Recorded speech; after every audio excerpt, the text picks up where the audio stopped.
हाँ थले आका दा मोहल्ला उत्ते अर्श मुअल्ला हक दी आवाज है थले आका दा मोहल्ला उत्ते अर्श मुअल्ला जेड़े जांदे ने मदीने ओथे करन अल्लाह अल्लाह जेड़े जांदे ने मदीने सौ रब दी इन्हां दा बेड़ा पार हुंदा ए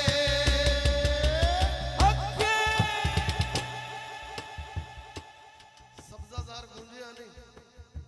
मैं दोबारा पढ़ा सारे हाथ चुके हक दी आवाज है हाँ थले आका दा मोहल्ला उत्ते अर्श मुअल्ला थले आका दा मोहल्ला उत्ते अर्श मुअल्ला जेड़े जांदे ने मदीने ओथे करन अल्लाह अल्लाह जेड़े जांदे ने मदीने सौ